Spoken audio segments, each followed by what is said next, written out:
En primer lugar, pues gracias al director ejecutivo de AEBE, al colega José Antonio Hidalgo por esta invitación. Y bueno, vamos a tratar de resumir algunas reflexiones que tenemos con respecto a la problemática de la raza tropical 4 en banano. Quiero rescatar que también AEBE hicimos un congreso hace ya más de 15 años alertando sobre esta problemática, y ese es el slide que les tengo en esta portada de la presentación. Voy a seguir el siguiente contenido, un poquito los antecedentes de la enfermedad, luego la parte de la campaña de prevención, el banano orgánico, ¿verdad? Que nos llegó la problemática ahí cuando ya nos llegó al continente. Y después vamos a hablar de los desafíos y las alternativas, que yo creo que es lo más importante, y cierro con un resumen.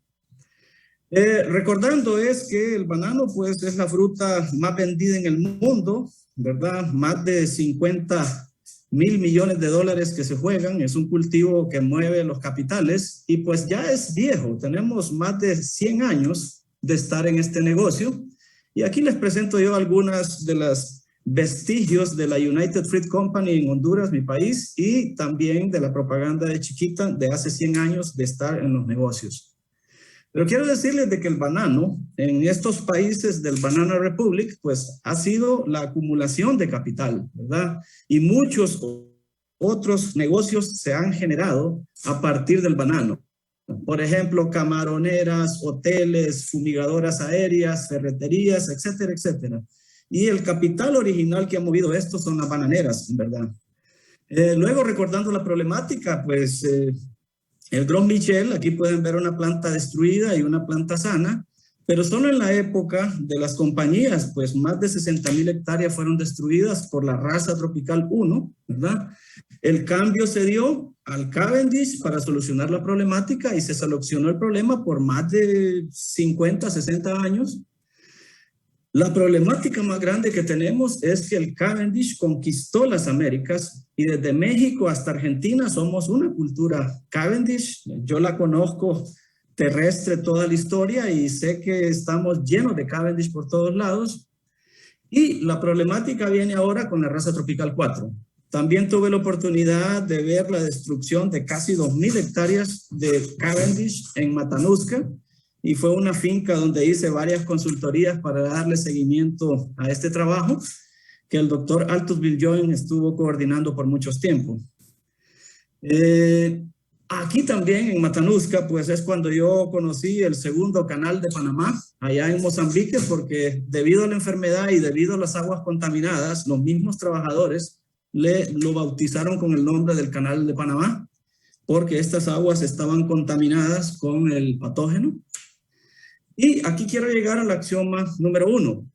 La industria bananera es una cultura Cavendish y Latinoamérica y el Caribe es el mayor exportador, pero tenemos una cultura Cavendish. ¿Y qué quiere decir? Que somos el continente más vulnerable a la enfermedad. Ahí es donde radica el problema. Somos una cultura Cavendish en Latinoamérica.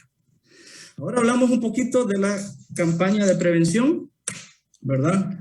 Y vamos a ver acá, quiero reflexionar sobre esto primero.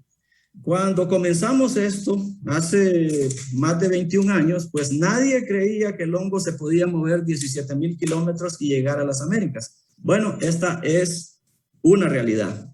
Y esa carencia de concientización que había en aquellos tiempos no nos permitió llegar a prepararnos lo mejor posible. Pero en todo caso, la campaña fue muy útil para que no nos llegara tan temprano.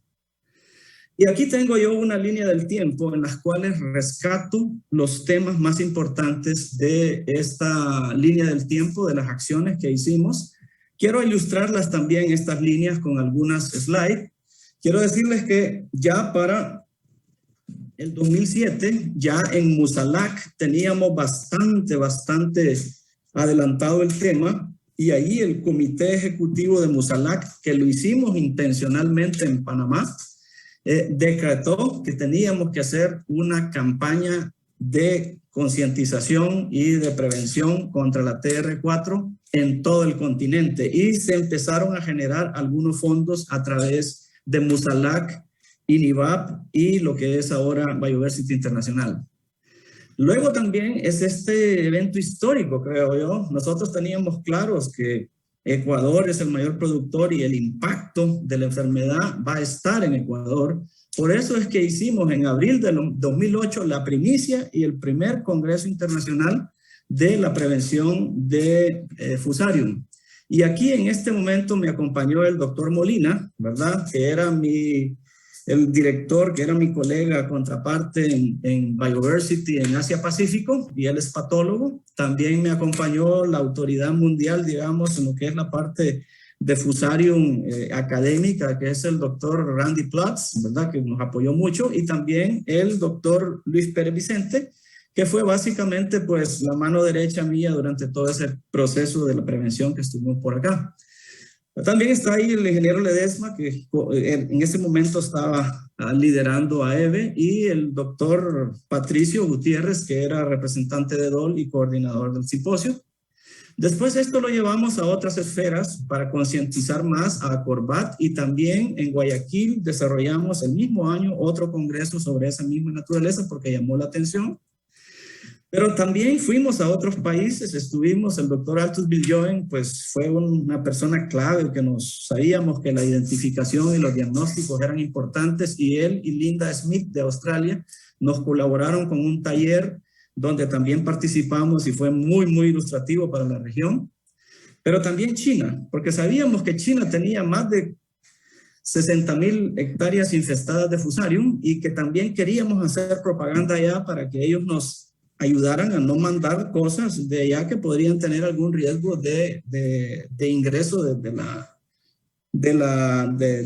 enfermedad, ¿no? Del patógeno. Entonces también se hicieron todas estas presentaciones en el exterior para ir contribuyendo también en la campaña de prevención. Pero lo más importante de todo fue cuando OIRSA finalmente entró a apoyarnos, porque nosotros tocamos las puertas de OIRSA 4 o 3 años antes, y ellos nos dijeron, no, vayan allá a Chiquita, a Dole, a Del Monte, a Faifes, a que les den plata, porque nosotros en realidad aquí banano no es prioridad. Pero hubo este señor, director ejecutivo, Guillermo Downing, que él tenía una visión estadista porque había sido también ministro de Agricultura de Honduras, y él dijo, no, este es un tema estratégico y pongamos dinero. Bueno, así fue que Bioversity puso un dinero, y también OIRSA puso otra contraparte, y logramos hacer el evento más importante de la prevención, que fue en la sede de OIRSA en San Salvador. Y es precisamente este evento que les presento acá. Lo realizamos en julio del 2009, y ahí pusimos a la mayoría de los stakeholders a trabajar en este tema, y los ministros firmaron los compromisos para declarar a esta enfermedad prácticamente como un problema cuarentenario, porque tampoco eso existía. Entonces fue una reunión muy exitosa que marcó un antes y un después de la campaña de prevención de Fusarium en el continente americano. Ahí están todos los miembros que participaron. Entonces, y yo quiero rescatar también la gran labor que ha desarrollado también el doctor Miguel Dita, ¿verdad? En las capacitaciones, especialmente en reconocimiento y técnicas de diagnóstico. Y lo importante es que la mayoría de los países tienen las herramientas básicas para hacer detecciones de estas enfermedades, de esta enfermedad.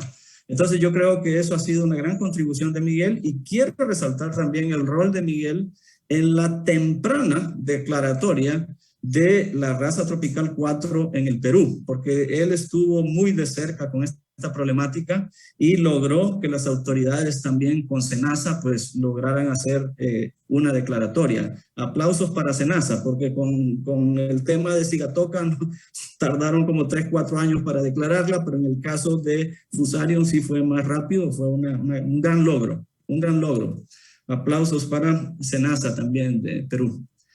El mensaje 2 que tengo aquí es que en este momento existe una gran concientización sobre el tema de TR4 en América Latina. Sin embargo, lo pongo en rojo, todavía hace falta capacitación, y sobre todo a los productores. Por eso es que también yo aplaudo a todas estas organizaciones que están enlistadas ahí, porque están trabajando en capacitaciones, y toda contribución en capacitación suma. ¿Qué quiere decir? Que todas estas organizaciones pues están haciendo y trabajando en el camino correcto. Y estoy muy satisfecho con la labor que todos ellos están realizando.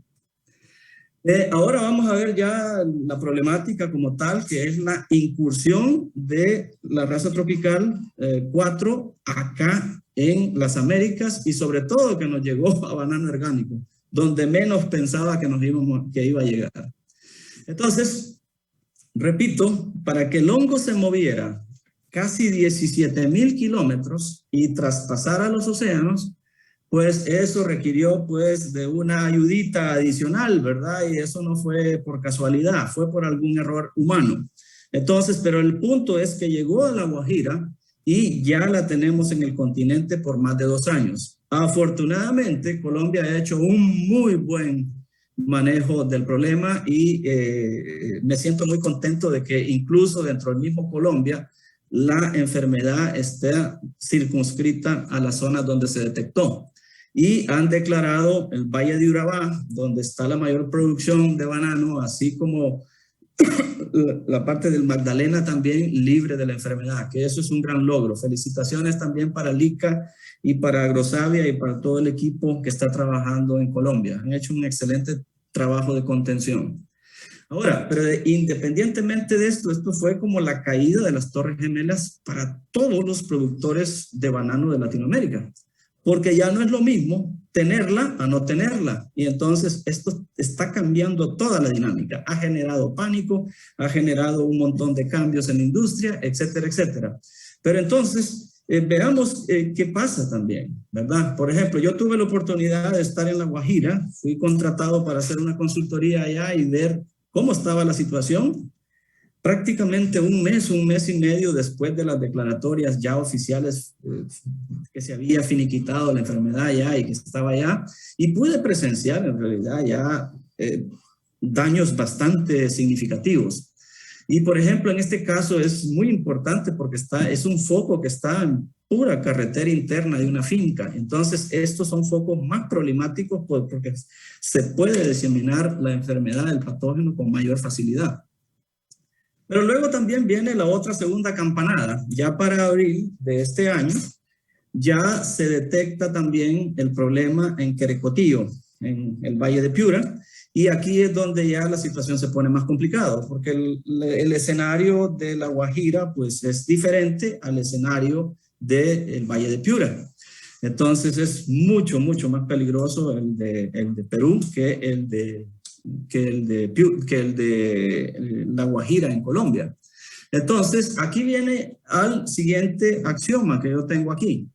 TR4 ya está en Latinoamérica y está en banano orgánico, está en La Guajira, Colombia, y está en Querecotillo y en la parte del Valle de Piura en Perú. Y vean, esto lo hemos repetido en varios congresos. Ya no gastemos energías, ya no gastemos tiempo, ya no gastemos recursos en estar preguntando quién lo trajo. Eso ya es irrelevante, Lo que importa es cómo lo manejamos y cómo lo prevenimos para que no se expanda a áreas nuevas. Entonces, hay como 10 teorías y es difícil saber cuál es la verdadera. Nosotros como científicos escuchamos muchas más quizás que las que ustedes saben, pero al nivel de esto, lo que pasa es que esto es irrelevante. El problema lo tenemos y tratemos de ver con qué mejor forma lo podemos manejar. Ok, el mensaje 3 que tengo aquí es que nos equivocamos, como técnicos, como científicos, como productores, porque siempre pensamos de que esto iba a llegar a las fincas convencionales, porque en las fincas convencionales es donde está la mayoría del banano en producción para exportación. Y el banano orgánico es menos en cantidad. Sin embargo, los convencionales se prepararon mejor, ¿verdad? Y los orgánicos no se prepararon tan bien. Y la verdad es que nos llegó a banano orgánico porque las medidas de bioseguridad en estos sistemas son un poco más laxos, más fáciles de quebrar que en unas de los productores convencionales, porque son grandes, porque tienen un capital para proteger, etcétera, etcétera. Entonces, ahí nos equivocamos, pero ese es el mensaje que ya lo tenemos. No importa que sea banano orgánico o banano convencional, el problema está. El otro mensaje que tengo aquí, cuarto, es para las certificadoras orgánicas. Tienen que entender que esto es una emergencia fitosanitaria y tienen que entender que para el manejo de la prevención y la diseminación de este patógeno y la problemática es que en muchas de estas reglas no permiten el uso de estos productos, pero tiene que llamarse la atención. Ahora vamos a los desafíos. Yo creo que esta es la parte más importante porque aquí es donde nosotros podemos ver por dónde es que nos puede atacar la enfermedad y estar preparados. El primero es, el desafío número 1 es Ecuador. Ecuador está en una situación de alerta tremenda, ¿verdad? Está en una parte como de sándwich. Tiene por Colombia la Guajira por arriba y tiene por abajo el de Perú. El de Perú, lógicamente, es mucho más peligroso que el de la Guajira. Y saben que yo escribí un ensayo de eso hace unos meses atrás, unos 5 o 6 meses atrás. Y lo interesante de todo esto fue que tuvimos más de 5,000 reacciones en los 5 continentes porque llamó la atención ese tema del problema de raza tropical 4 en Perú, porque son pequeños productores y la problemática de estar tan cerca de Ecuador. Entonces, interesante fue que esto que escribí en LinkedIn pues tuvo tantas reacciones y tantos buenos comentarios y al mismo tiempo levantó la alarma y creo que esto sirvió bastante para que le pongamos bastante atención a esta situación. Y aquí concluimos en esto que ya pues lo escribimos en ese documento también y que está también de conocimiento público de muchas personas que están trabajando en esto en Senasa, en Ecuador, etcétera, etcétera. La cercanía a Machala, que es la capital bananera del mundo, y que Machala también son pequeños productores, la mayoría también, que esa es otra problemática. La tipología de los productores en Querecotillo y todo el Valle de Piura, la mayoría son pequeños productores. Solamente en el lugar donde se detectó el foco, pues era menos de 1 hectárea y habían 4 dueños. Entonces, ¿qué quiere decir? Que estamos hablando de personas que viven directamente de las cajas de banano que se producen.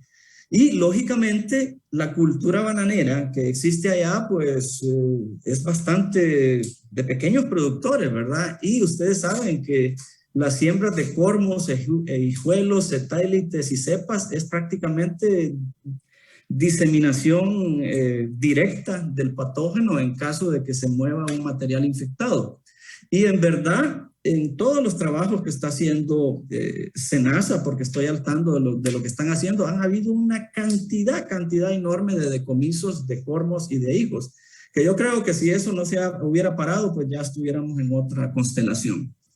Poca capacitación en detección temprana y contención de la enfermedad. Toda esa parte es capacitación y tenemos que continuar haciendo capacitaciones. Ahora, el desafío 2. Banano convencional y banano orgánico es igual, es 100% Cavendish y es altamente susceptible. ¿Qué quiere decir? Que no podemos movernos de un lado a otro porque en realidad es la misma variedad, es el mismo grupo, entonces, y no vamos a tener nada nuevo que agregar a un cultivo orgánico. Por eso la necesidad de una variedad resistente que sea diferente a Cavendish, que pueda ser aceptada por el mercado. Otra cosa importante es el desafío 3. El sistema de producción orgánico y convencional es prácticamente lo mismo. Es un monocultivo permanente de Cavendish. La mayoría de las plantaciones en orgánico y convencional andan entre 15 a 30 años y esto en realidad con la presencia de la enfermedad ya no es posible. Ya no se pueden mantener plantaciones infestadas porque el inóculo se incrementa sustancialmente y el manejo de la enfermedad es prácticamente imposible. Entonces, ¿qué necesitamos? Pues necesitamos producciones más en ciclos cortos, ¿verdad?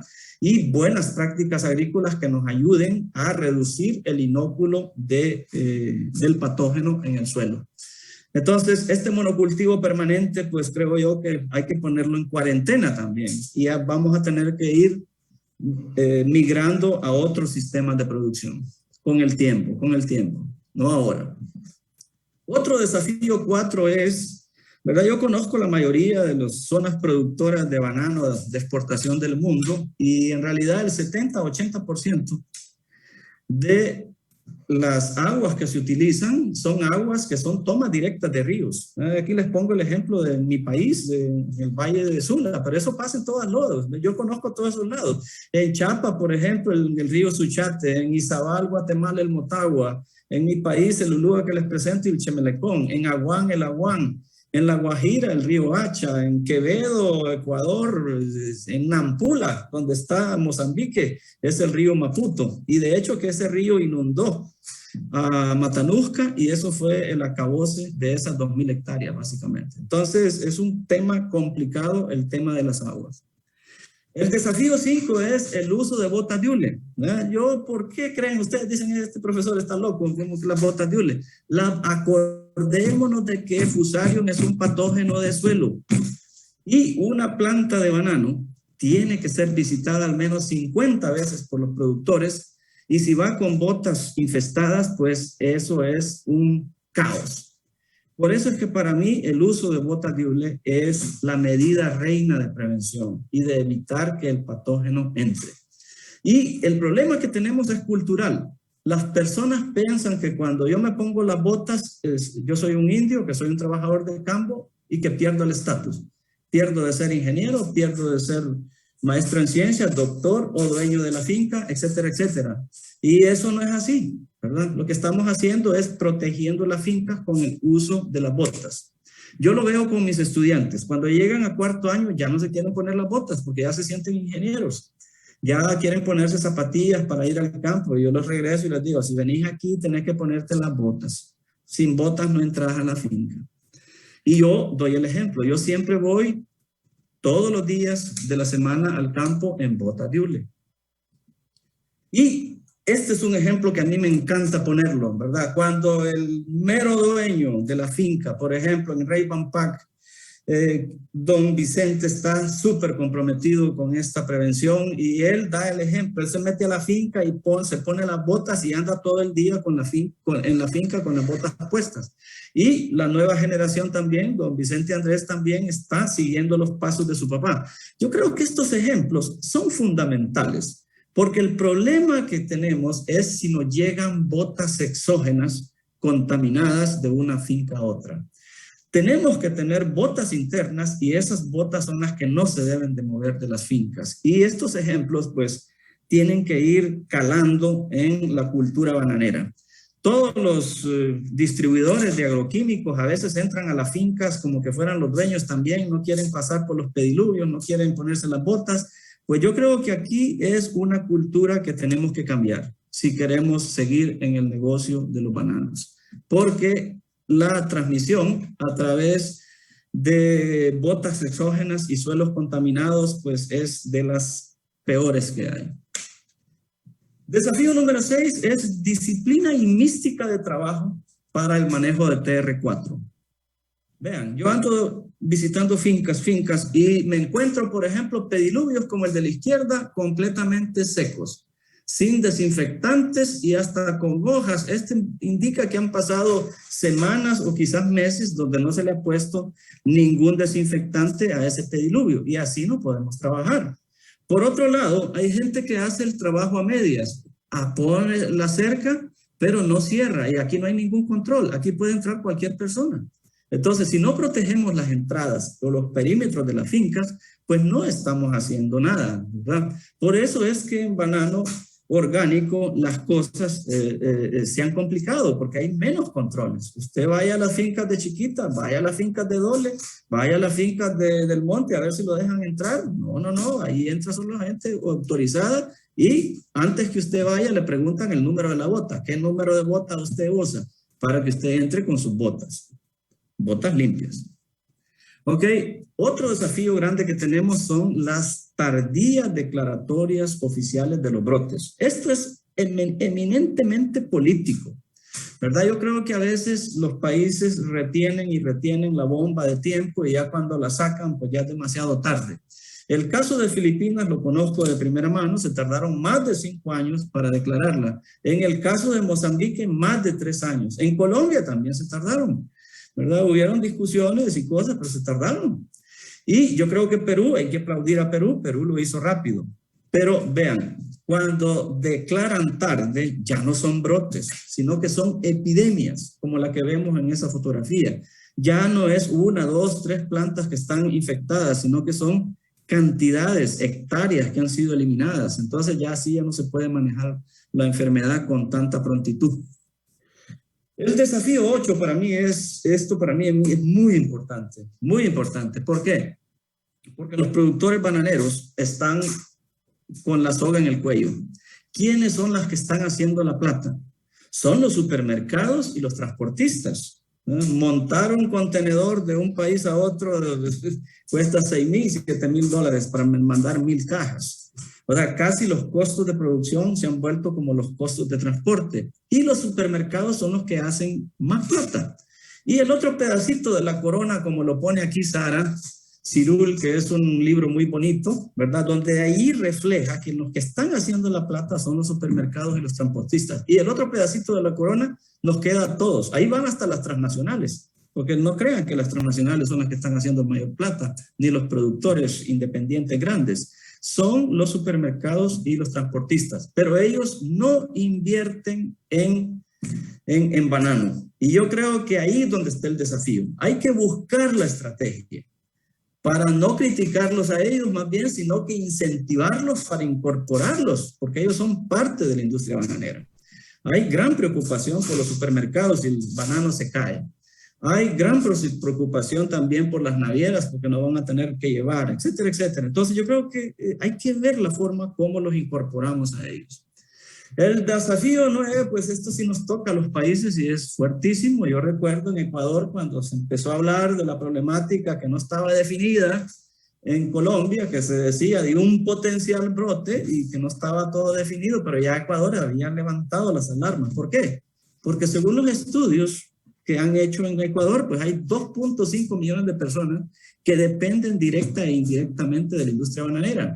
17% de la parte de empleo activo en jóvenes está ahí en ese sector. Entonces, es un desafío tremendo si llegamos nosotros a perder el control de esta enfermedad y perder esa gran cantidad de empleos. Esto solo es Ecuador, pero imagínense todos los demás países. Solo en Costa Rica, que es pequeño, hay más de 120,000 personas que dependen también directamente e indirectamente del banano.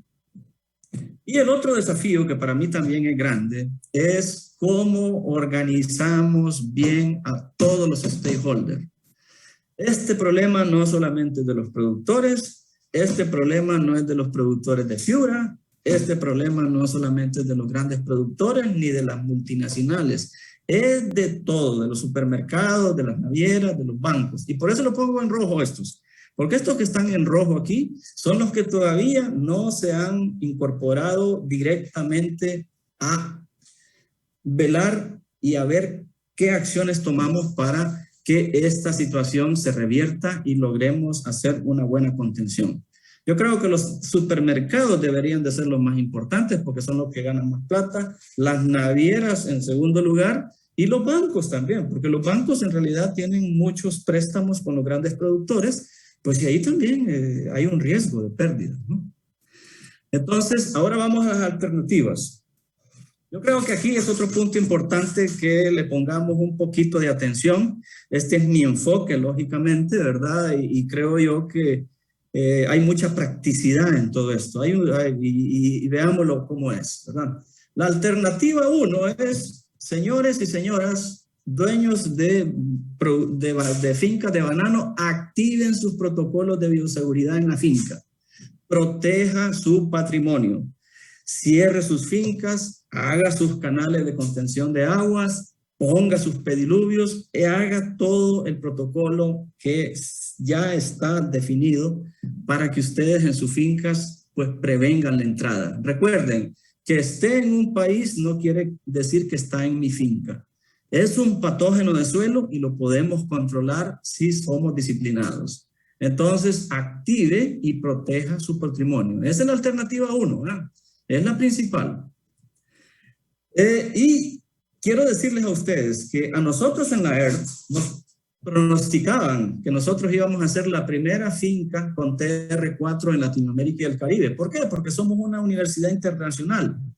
Tenemos más de 42 países solo de estudiantes, más 10, 12 de profesores, pues más de 60 nacionalidades que viajamos bastante con frecuencia. Y bueno, pues nosotros tomamos eso y nos tenían en la lupa. Por eso es que nosotros activamos todos los protocolos desde hace añales, ¿no? Más de 7, 8 años tenemos todos estos protocolos bien montados. Y los tenemos documentados hasta en proyectos como ProMusa y en proyectos como MUSA de la Horizonte 2020. Y el principio es entre limpios y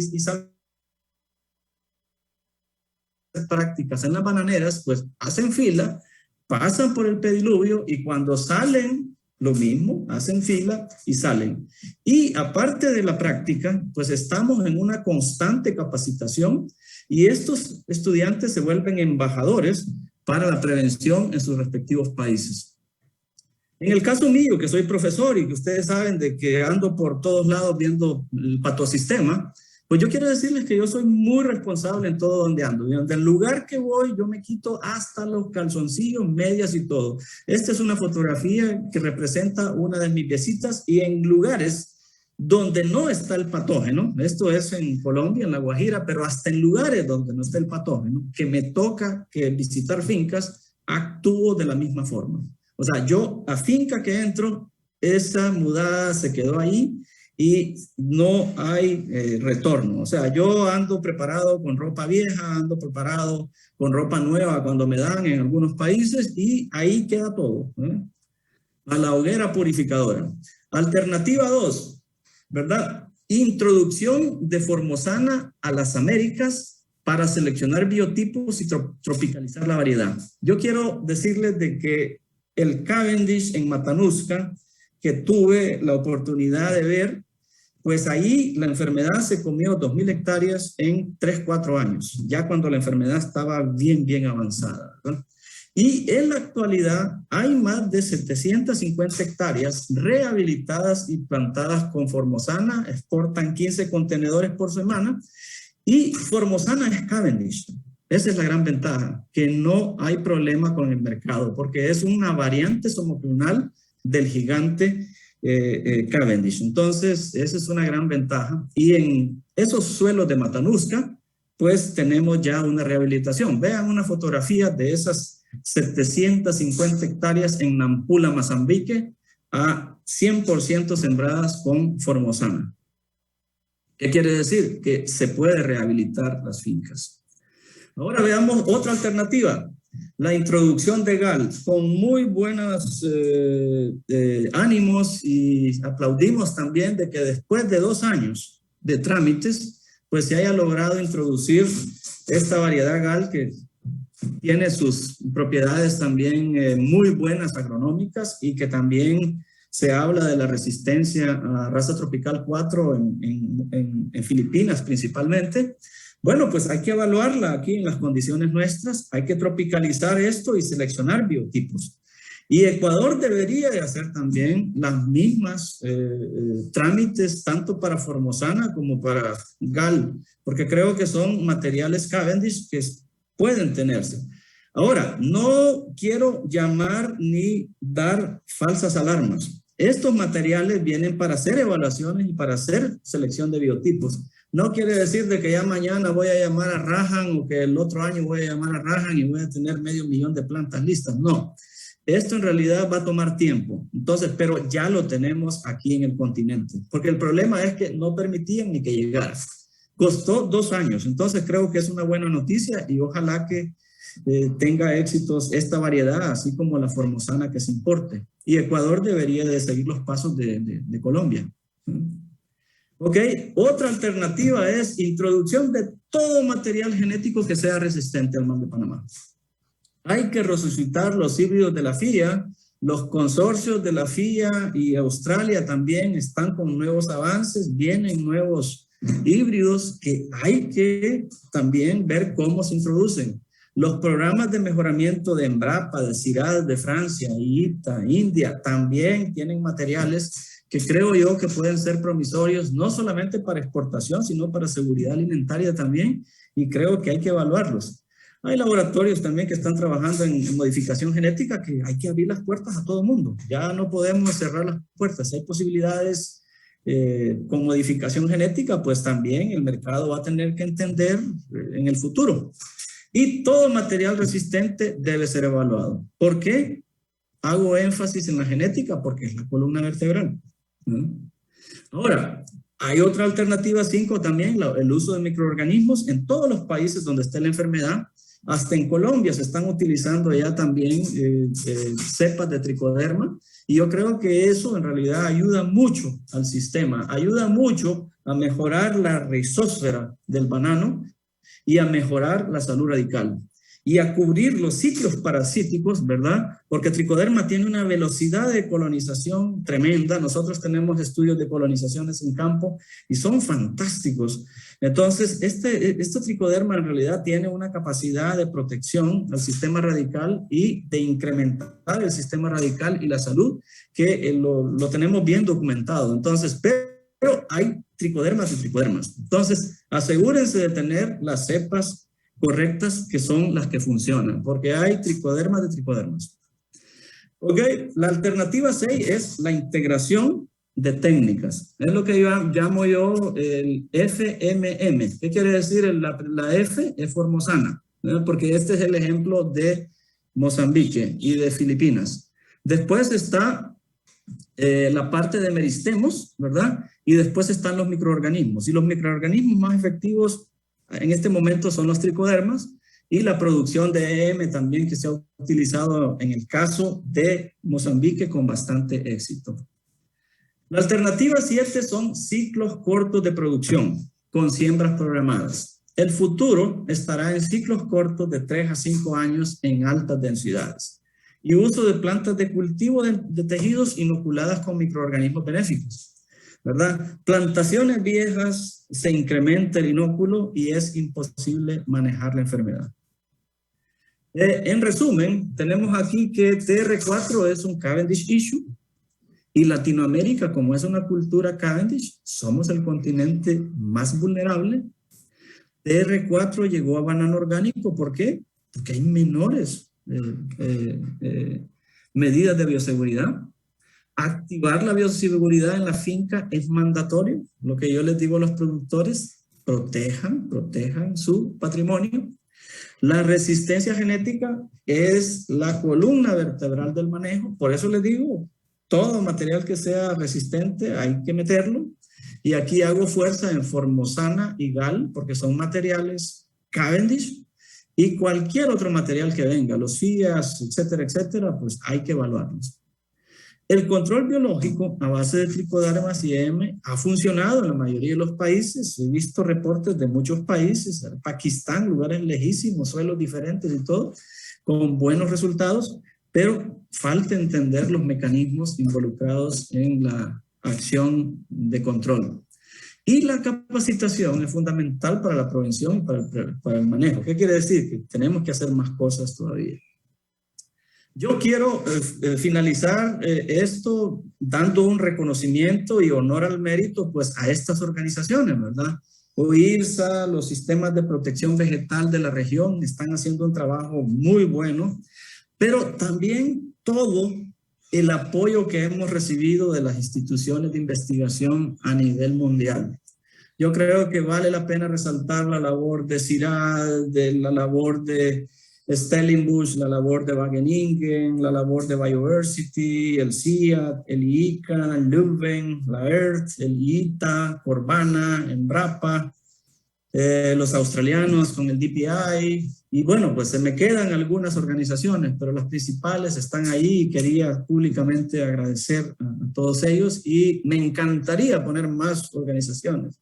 Me encantaría poner aquí, por ejemplo, a los bancos, me encantaría poner aquí, porque es stakeholders, me encantaría poner aquí a las navieras, me encantaría poner a los supermercados, pero todavía falta ese proceso. Hay que incorporarlos. Y finalmente, gracias por la atención. Esto es lo que tenía preparado para ustedes y espero que haya sido de utilidad. Muchas gracias.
No, no escuché ninguna pregunta.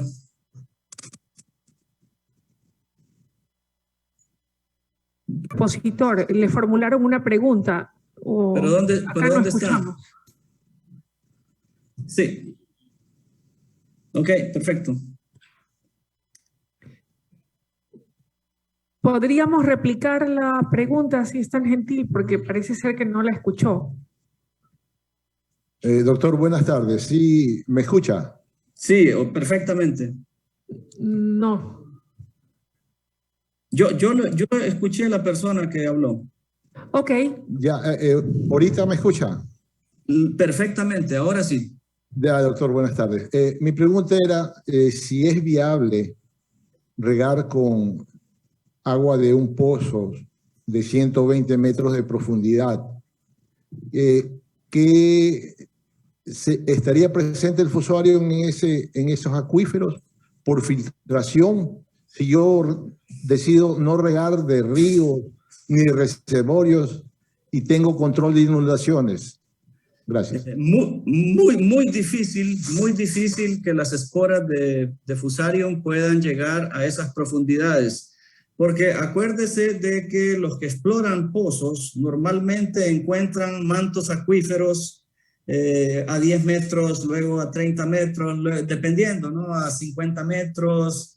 Y hay una filtración,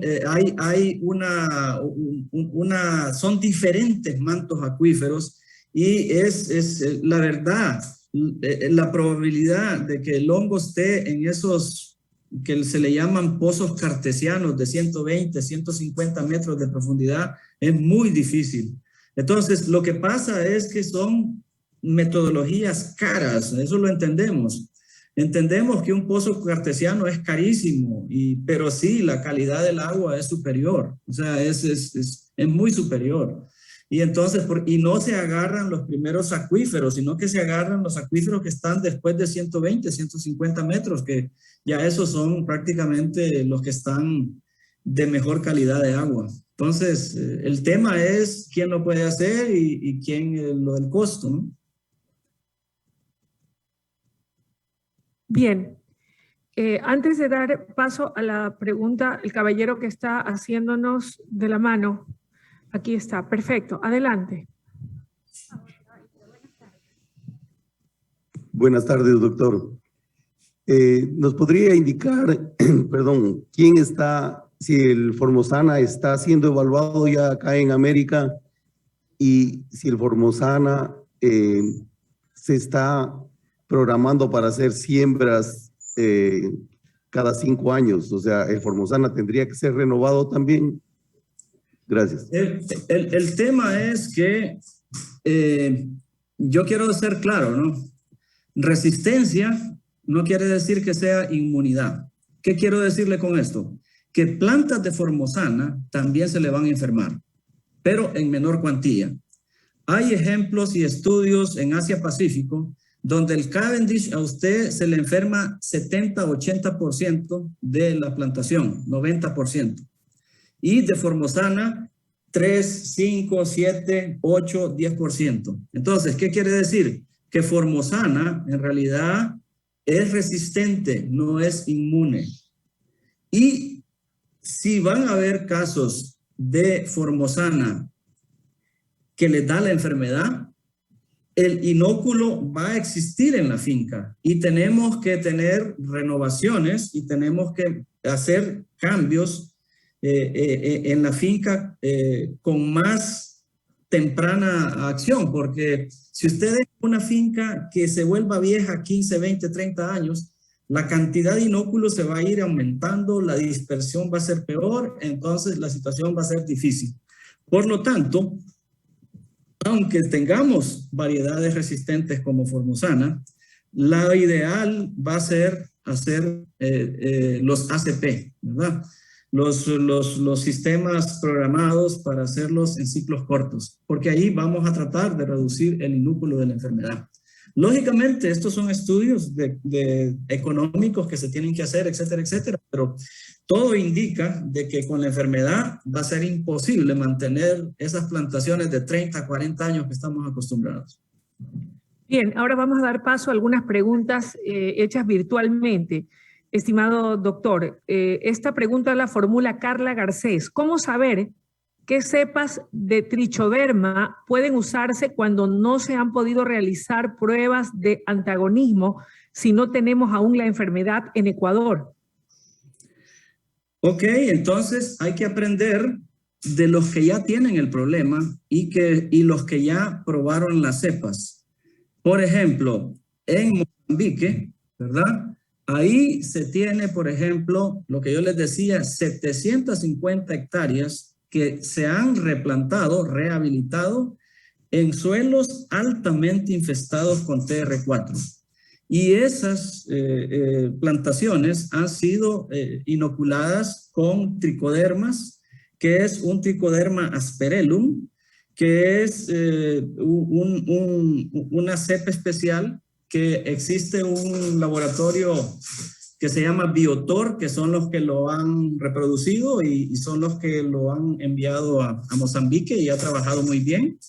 Entonces, estos son ejemplos que podemos seguir porque ya hay que aprovechar la experiencia de los que han hecho ya la evaluación en campo. Otra pregunta virtual. Así como se está destinando todos los esfuerzos posibles para evaluar variedades resistentes a Fusarium raza 4, ¿se está haciendo alguna investigación pertinente dirigida a algún tipo de fungicida que elimine o controle Fusarium raza 4? Entiendo que raza 4 es un hongo. Sí, de hecho se han hecho un montón de estudios y yo conozco también varios laboratorios que han hecho un montón de estudios que lo primero que hicieron fue rechazar la teoría antigua que decía que todos los fungicidas eran ineficientes para controlar el hongo, ¿no? Entonces, y volvieron y aplicaron nuevas baterías de nuevos fungicidas y la respuesta fue muy parecida. No hay mayor control de el hongo. ¿Y cuál es el problema? Es que el problema es que Fusarium tiene 3 tipos de esporas, ¿verdad? Unas que son las microesporas, las macroesporas, que esas pues pueden ser un poco más controlables, pero hay una tercera que es la clamidospora, que es una espora de sobrevivencia. Y es una espora que en realidad es difícil de eliminar con productos químicos. Por eso es que no ha habido ningún efecto que sea tan bueno de la parte de los químicos. Entonces, de repente es una pregunta que quizás en el tiempo va a cambiar, pero hasta el momento, de lo que tenemos entendido, no hay ningún producto químico eficiente. Doctor, hay una pregunta complementaria que hace la señora o señorita Carla Garcés. ¿No será mejor inocular al suelo un consorcio de trichoderma que cumpla varias funciones? Claro, siendo productos registrados y comprobados, no realizados artesanalmente. Bueno, en verdad, esos productos que estoy hablando no son hechos artesanalmente, son hechos en biofábricas ya que tienen metodologías de reproducción a escala comercial, ¿no? Ya le venden eso como se lo vende Bayer a usted o se lo vende Syngenta, ya son productos comerciales, ¿no? Entonces, y lógicamente, los consorcios de microorganismos también han funcionado también bien. Yo creo que es bueno también. Otra cosa importante es explorar las cepas nativas que se tienen de tricodermas. Tricoderma es como pólites, pero lo importante de tricoderma tiene que ser tricodermas que sean endófitos, porque eso lo hemos comprobado nosotros, que el endófito tiene la capacidad de colonizar las raíces, penetrar al cormo, penetrar al tallo y puede llegar hasta las hojas. Esos son los tricodermas que son más eficientes. Los saprófitos que se salen del suelo y toda esa parte, no. La mayoría de estos tienen que ser aislados de tejidos sanos de raíces. Por eso es que se llaman endófitos, porque viven internamente en las raíces sin causarle un daño a la planta. Entonces, ahí es donde estriba el secreto de los buenos tricodermas, que sepan colonizar y que sepan y que sean endófitos, porque la mayoría son saprófitos o la mayoría son epífitos. Por eso les digo que hay tricodermas de tricodermas. ¿Qué relación existe entre las condiciones de manejo del cultivo en variedades no tolerantes y la agresividad del TR4? Repítame la pregunta porque no, son dos cosas. ¿Qué relación existe entre las condiciones de manejo del cultivo en variedades no tolerantes? Abre paréntesis, dice esta pregunta, en términos de nutrición, riego, drenaje, control de otras plagas y la agresividad del TR4.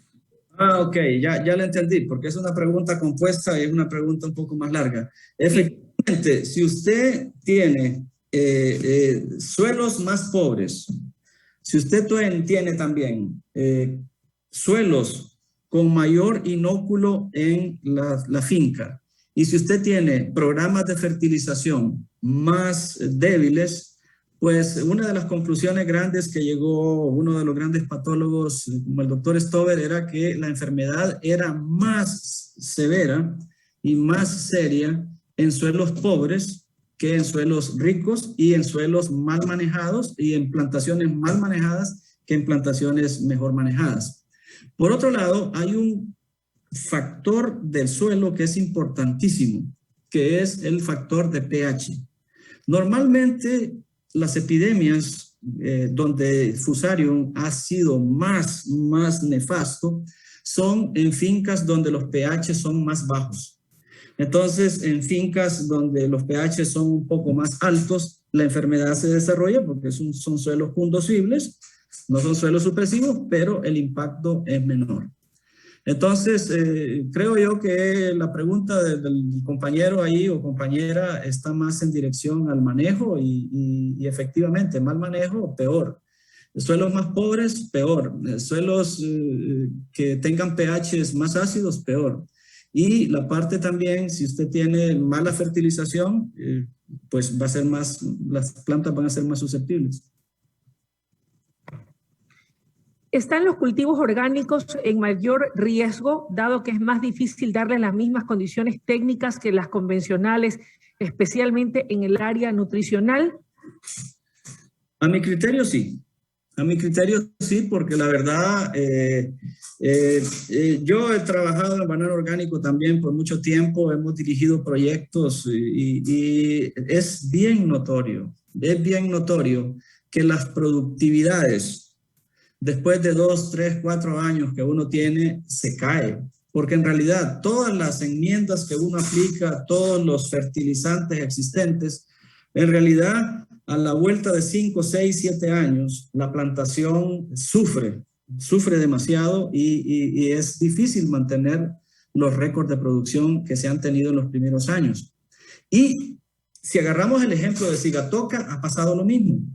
A la vuelta de 4, 5, 6, 7 años de estar en esas condiciones, de que no se ha dado la nutrición ideal que el banano necesita, pues la sigatoca viene también, y después de 5 o 6 años de estar en producción, la sigatoca se vuelve más severa también. Entonces, evidentemente, estamos en un escenario muy particular, aquí también de Fusarium, que creo que va a ser el caso. Hay un punto importante también de los sistemas orgánicos, ¿verdad? Eso lo he apreciado con mucha certeza en los países principales como República Dominicana y Perú, que son países fuertes en exportación orgánica, que tienen también sistemas de riego por gravedad en algunos casos todavía. Y eso, pues, si pasa de un suelo infestado a otro, pues eso va directo, ¿no? Entonces, de hecho, ese brote que está en Querecotillo, pues está también bien cerca de una canal de irrigación que se llama La Checa también. Entonces, que ahí también es otro punto crítico, ¿no? De la diseminación del hongo. Entonces, ¿qué quiero decir? Que la parte orgánica no tiene todas las tecnologías, no tiene la mejor nutrición y, bueno, pues normalmente también son condiciones que no son las ideales también para el banano. ¿Por qué? Porque lo que se ha hecho en la producción orgánica es huir de los mejores suelos bananeros para zonas secas, para zonas donde en realidad la sigatoca no es problema. El factor knockout del banano orgánico se llama sigatoca. Y por eso es que usted vaya hacia los países que producen. Todos son zonas secas.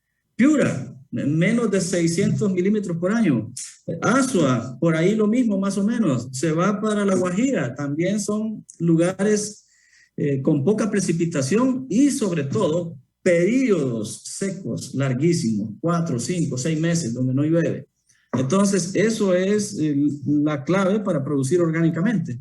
Pero no quiere decir que sea lo ideal, ¿verdad? No quiere decir que son las condiciones ideales para la producción de banano. El riego de las lluvias es fundamental también para el banano. Con el riego subfoliar y todo eso compensamos, pero en realidad siempre la lluvia refresca la planta, la lluvia también tiene su función buena, ¿no? Entonces, en el crecimiento de la planta. Doctor, muchas gracias por su gentileza y por su exposición tan valiosa dada esta tarde. Le deseo que tenga un buen día. Un gran a continuación, placer. muchísimas gracias nuevamente. Gracias.